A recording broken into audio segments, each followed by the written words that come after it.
Westwood Arch. Right, Professor, is a kid.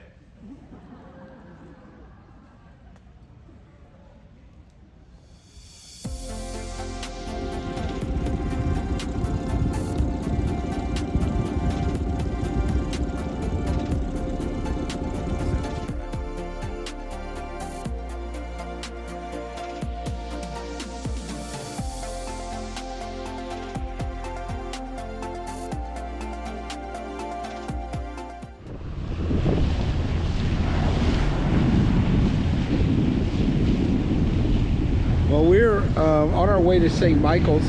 We're in a channel, I guess, between a series of islands here. We're going to go around this way, around this island over here to back up into the area where St. Michael's is, which is just a couple of miles from Oxford, but there's land between there, so you have to come out and go all the way around. But it's beautiful out here. It's turned super calm. Still a little cool. And these islands have all little communities on them. See one there and one forward. And then back over here. It's just stunning.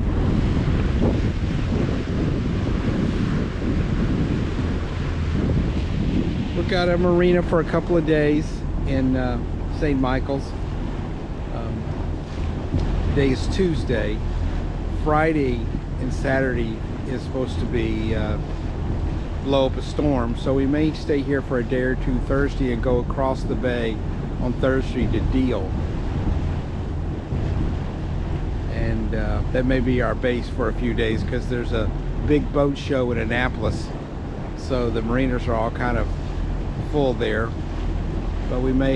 But Deal is very close to Annapolis, so we may just take the car over to Annapolis to go to the boat show or do everything there, and then maybe head into Annapolis towards the end of next week, check it out, and then we'll head north farther up the Chesapeake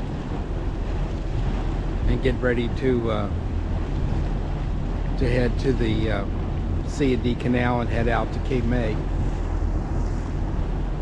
But we've got a week or two before we have to do that.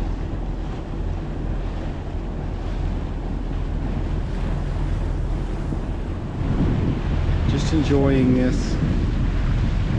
It's very beautiful here. It's hard to describe.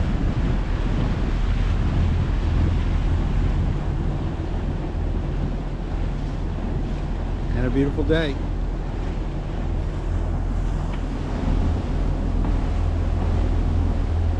So we've seen 2 or 3 of these this morning. We're assuming that there's some kind of some kind of fish trap. So this long string of poles with a net strung between them, and then out here at the end is a conglomerate of poles.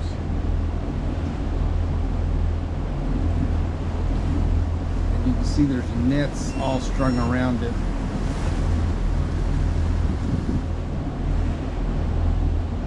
Lots of cormorants hanging around. Yeah, this is a close-up view. We were a little farther away a while ago, but you can definitely see the nets. I don't know if it's a fish trap or a place they dump their fish to hold them. It doesn't make sense, but I don't know. Something like that.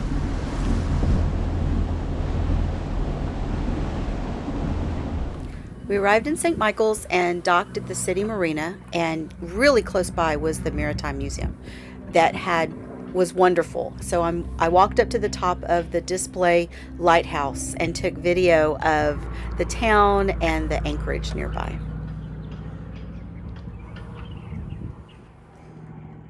St. Michael's had a 4-block historic district area that was really cute. It was full of shops and restaurants. We were early in the season, so not everything was open yet, or it wasn't open during the week. But we enjoyed everything that we did there. So we stayed in St. Michael's 3 or 4 days, I guess. I think it was 3. It was 3 days. Yeah, and there was a big restaurant right there behind us that went all the way down several slips. They had a lot of tables out. We ate there once. It was nice, and we ate at several of the restaurants in town. It was nice. A walking place. We walked over to the Maritime Museum and. There's also a walking tour because many of the houses had numbers on them, but I couldn't quite ever find the information about the walking tour.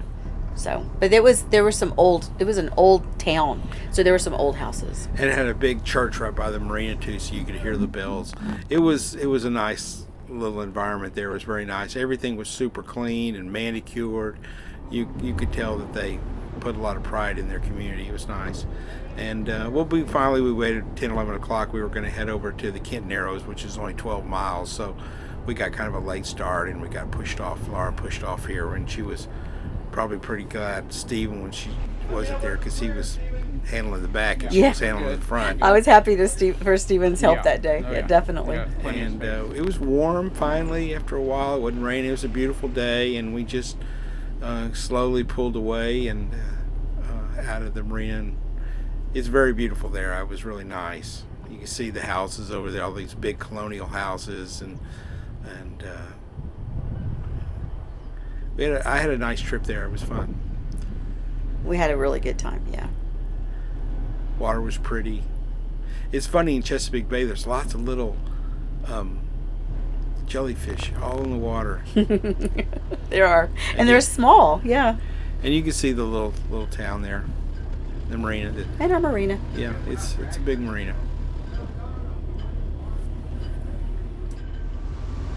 We spent a couple of days in St. Michael's and at the St. Michael's Marina. We really enjoyed St. Michael's. It was a cute little town, and they had a great maritime museum. So we are underway today. We're going to Kent Narrows, which I think is about 12 miles north. So we've got a short run today, but it's flat calm, and so it's a great travel day. So this is my nephew Stephen. He came to visit us from New York. He came to visit us from Houston, and we don't know exactly how far we're going to get, but until he has to go back home. So Stephen, tell us, are you enjoying the loop? It's been good so far. It's been very relaxing, which is nice because that's kind of just what I wanted anyway. It hasn't been a whole lot of just hustle and bustle type of thing, which I'm sure will change. Probably when we get to Annapolis, maybe Baltimore. But overall, it's been nice and quiet. Very little towns where they're great for just 1 or 2 days. Right. And then, okay, let's go somewhere else. Okay. So one of the things we're doing in Kent Narrows is that we're going to rent a car there and probably go to Annapolis that way. So instead of traveling to Annapolis and getting a marina, we haven't decided for sure yet, but that's kind of the plan right now, is to go do the Annapolis stuff from Kent Island, because it's pretty close. It's pretty close over a bridge. So. And then eventually we're going to make it to Baltimore and finish our Chesapeake Bay adventure. And hopefully Stephen's gonna be here another week. Yeah, another week. So we're definitely going to get to Baltimore with Stephen, and then we'll see what happens next. We are on the lookout for crab pots. Good. You got all your vendors out? No, everything you got out. Okay. What about the back?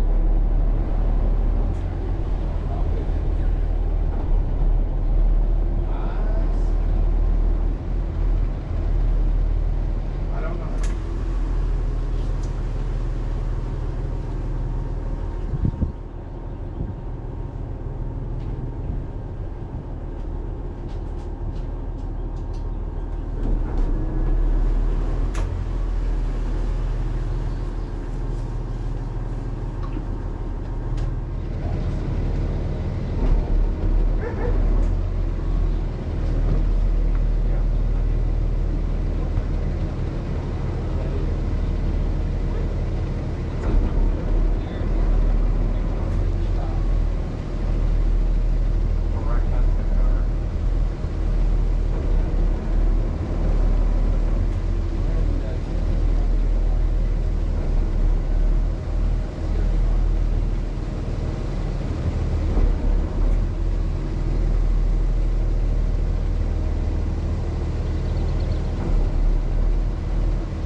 it is over there. I know how deep it is over here. So I'm cheating this way. Here's the neighborhood.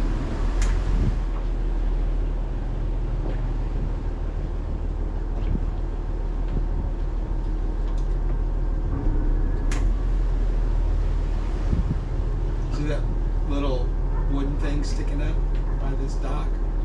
That is something we don't want to be involved in. You see that, Stephen? Yeah, I do. I don't know what that is. But we don't have to meet that again. H dock.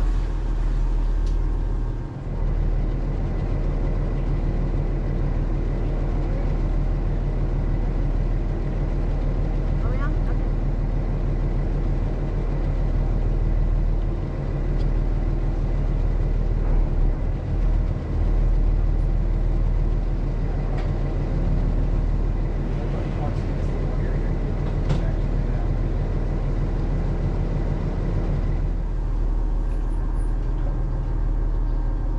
I'm gonna take out a quiet turn here so we get in there straight.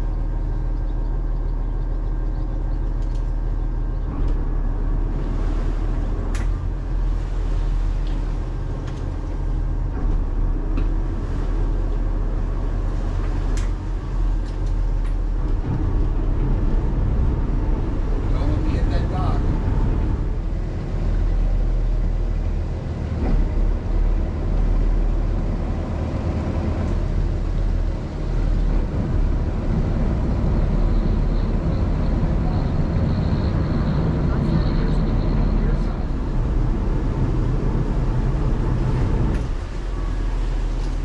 Can we fit in there?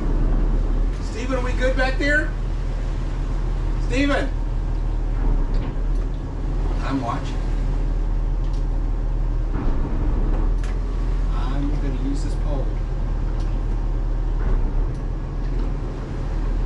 We're not going to hit him.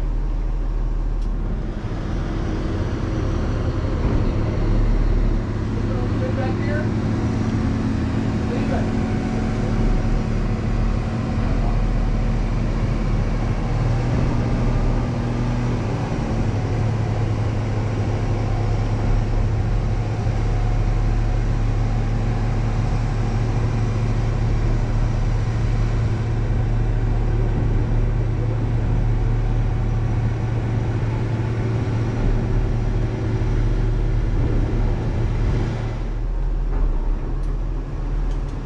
How's it look?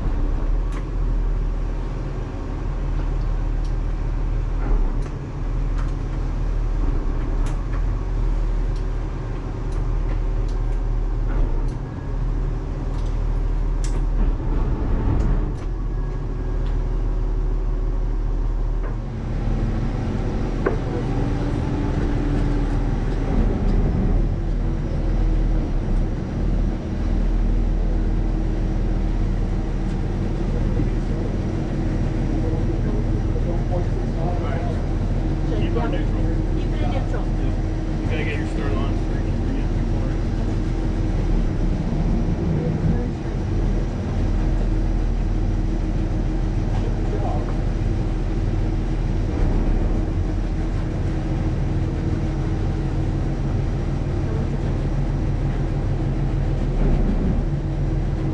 Hold it back.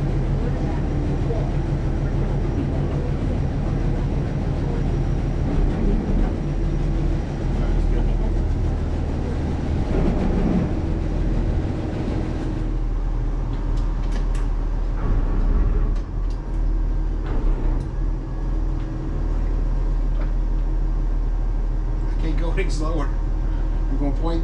We're going 0.6 miles an hour when he's ready for me to stop.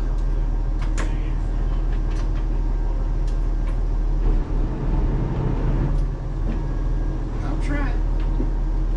Yeah, it should be y'all's.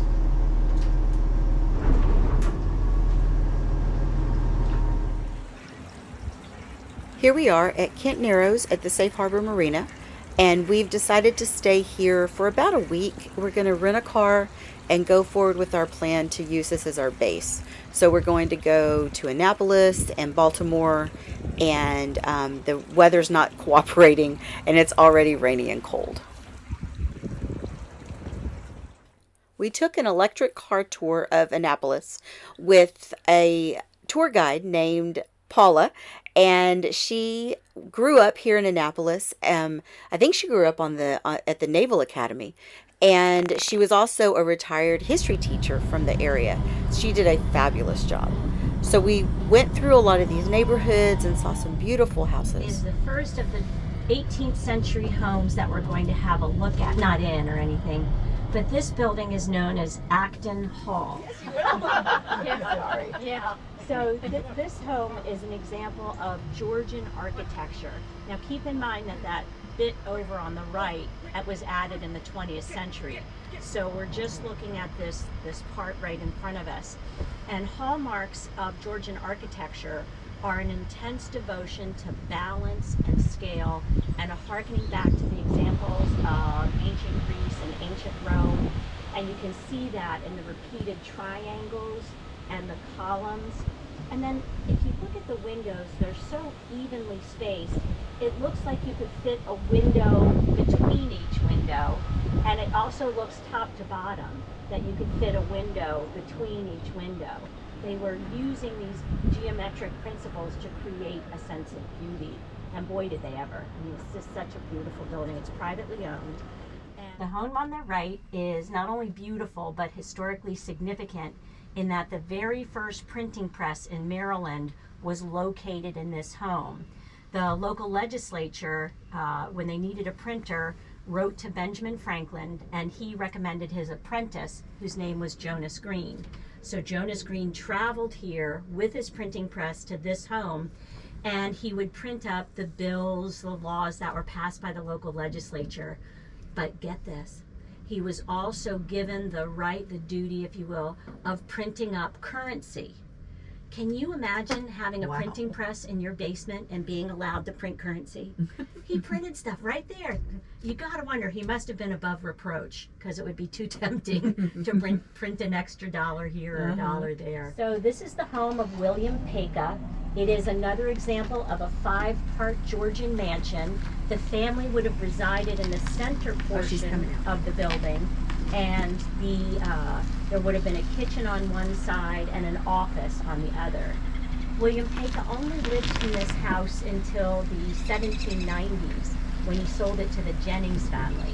Now the Jennings family had a daughter, and that daughter went on to marry the Bryce, the son of the Bryce family. So she moved from this 5-part Georgian mansion around the corner into that other 5-part Georgian mansion that we saw. But this home was built by Samuel Chase, fascinating guy, participated in the debates over independence, was part of the Continental Congress, helped write the Articles of Confederation, helped write the Constitution, was appointed by George Washington as a member of the Supreme Court. But when Jefferson became president, he and Chase despised one another, and he encouraged Chase's impeachment. And Samuel Chase was impeached. He was the only Supreme Court justice ever to have been impeached, but at trial he was found not guilty. So he survived that challenge to his authority. We also took a tour of the Naval Academy, which was very impressive. We took the walking tour and saw the dormitory. This is the dormitory that houses all 4,500 cadets in the same location. They also said that this dorm has its own zip code, which is amazing. We were surprised that you didn't have to take the tour in order to walk around campus there.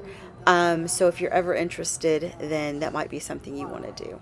And we were so lucky to see a wedding, so we stopped and were able to see the wedding couple come out with the pomp and circumstance. So these are not cadets getting married. These are officers who come back to get married in Annapolis. They said that you have to be a captain to be able to get married, and once graduation happens, commission, I think, happens, then they have back-to-back weddings every hour on the hour. So once they graduate, they come back and they marry.